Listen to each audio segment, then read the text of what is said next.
नमस्कार, मैं हूं सत्येंद्र रंजन। सात रंग न्यूज के विशेष कार्यक्रम दुनिया जहान में आपका स्वागत है। आज हम इस कार्यक्रम में बात करेंगे कि अमेरिका की मूल समस्या क्या है, क्योंकि उस जो मूल समस्या, जो उसकी बुनियादी समस्या है, जो उसका फंडामेंटल प्रॉब्लम है, उसकी झलक इस जो पिछला हफ्ता गुजरा है उसमें देखने को मिली। खूब खुलकर राष्ट्रपति जो बाइडेन एक वादे के साथ राष्ट्रपति बने थे, जिसमें उन्होंने कहा था कि बिल्ड बैक अमेरिका, वो अमेरिका का फिर से पुनर्निर्माण करेंगे। और इसके लिए उन्होंने पहले जो वहाँ का इंफ्रास्ट्रक्चर है उसको बिल्डअप करने के लिए एक महत्वाकांक्षी योजना पर चर्चा शुरू हुई, जिसमें पहले बताया गया था कि $6 ट्रिलियन खर्च होंगे। लेकिन उसका न सिर्फ रिपब्लिकन पार्टी की तरफ से विरोध किया गया, बल्कि खुद डेमोक्रेटिक पार्टी के भीतर ऐसे कई नेता हैं जिन्होंने कहा कि वो इस खर्च की अनुमति नहीं दे सकते। तो काफी लंबे समय तक, जब से राष्ट्रपति वो बने हैं, वो अगर अब हम लोग देखें तो उसमें काफी लंबी अवधि हो चुकी है, तो उसमें एक मेल मिलाप की कोशिश की गई और एक बीच में किसी जगह पहुंचा जाए, यह प्रयास किया गया। तो उसके तहत ये दो, जो उनका इंफ्रास्ट्रक्चर का पैकेज था, उसको दो भागों में बांट दिया गया। एक हार्ड इंफ्रास्ट्रक्चर कहा गया, जिसके तहत समझा गया कि जो सड़कें हैं, पुल है, जो इस तरह के फिजिकल इंफ्रास्ट्रक्चर होते हैं, हाई स्पीड रेलवे है, इन सारी चीज़ों के निर्माण पर की एक दोनों पार्टियों के बीच के नेताओं में बातचीत से एक सहमति बनी, जिसमें $550 अरब नए खर्च के साथ उस पर एक दोनों पार्टियों में सहमति बन गई। लेकिन जो असल एजेंडा डेमोक्रेटिक पार्टी ने, जिसका वादा पिछले चुनाव में किया था और जिसके लिए पार्टी का जो प्रोग्रेसिव धड़ा है वो लगातार कैंपेन चला रहा था, वो था जिसे कि बोलचाल की भाषा में सॉफ्ट इंफ्रास्ट्रक्चर वहाँ कहा जा रहा है। जैसे चाइल्ड केयर है, हेल्थ केयर है, जो हेल्थ इंश्योरेंस का दायरा बढ़ाना है, ताकि उसमें अगर कोई किसी व्यक्ति को दांत बनवाने की जरूरत पड़ती है, या सुनने के जो उपकरण है वो लगाने की आवश्यकता होती है, या चश्मा बनवाना पड़ता है, तो इसका खर्च भी हेल्थ इंश्योरेंस में कवर हो।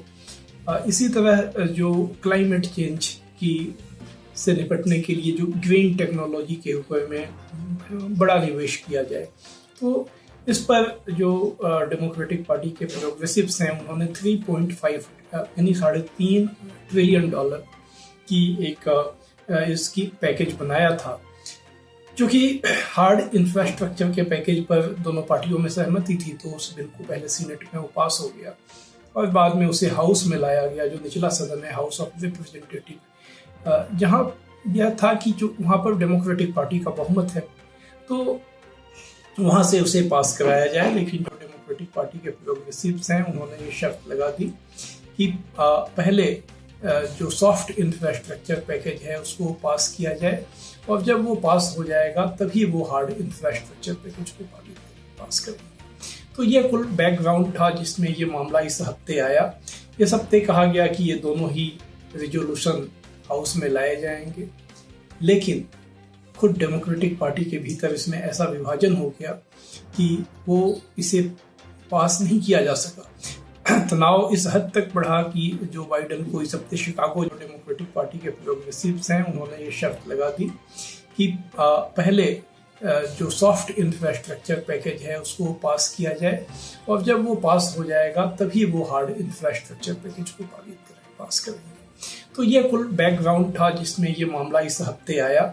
इस हफ्ते कहा गया कि ये दोनों ही रिजोल्यूशन हाउस में लाए जाएंगे, लेकिन खुद डेमोक्रेटिक पार्टी के भीतर इसमें ऐसा विभाजन हो गया कि वो इसे पास नहीं किया जा सका।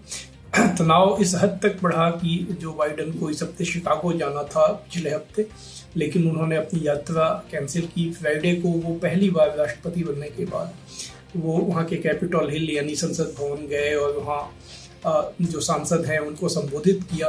फिर भी समाधान नहीं निकला और फाइनली यह जो पैकेज पर मतदान है वो टल गया। कितना टला है किसी को मालूम नहीं है।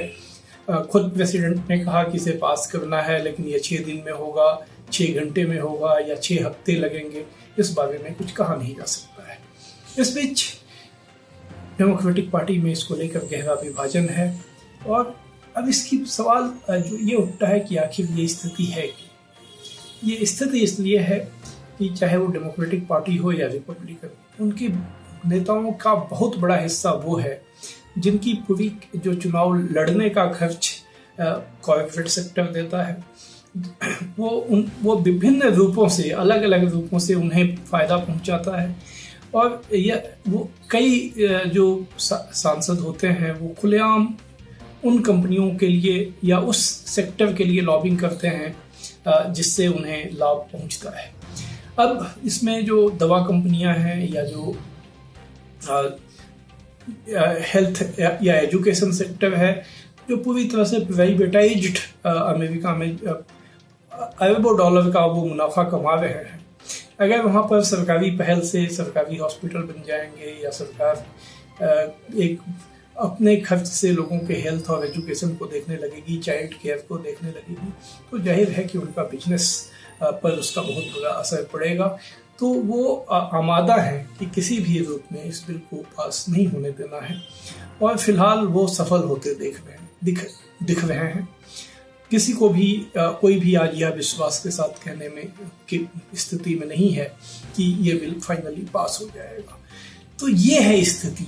यह स्थिति है कि जो एक दुनिया के सबसे व्यक्ति को दुनिया का सबसे शक्तिशाली व्यक्ति कहा जाता है, वो अपनी जनता में एक बड़े निवेश के लिए बिल को पास कराने में अक्षम है।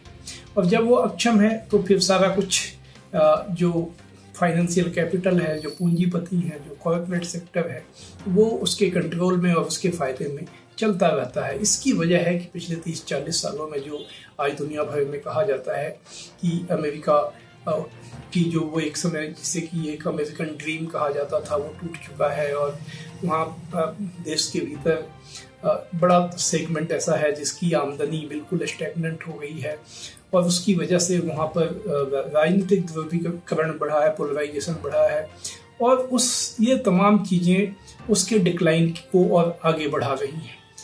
ये है उसकी फंडामेंटल प्रॉब्लम। उसका फंडामेंटल प्रॉब्लम यह नहीं है कि चीन का इमरजेंस हो गया है और चीन एक बड़ी ताकत के रूप में उभर गया है और दुनिया भर में वो अपने इन्फ्लुएंस को बढ़ा रहा है।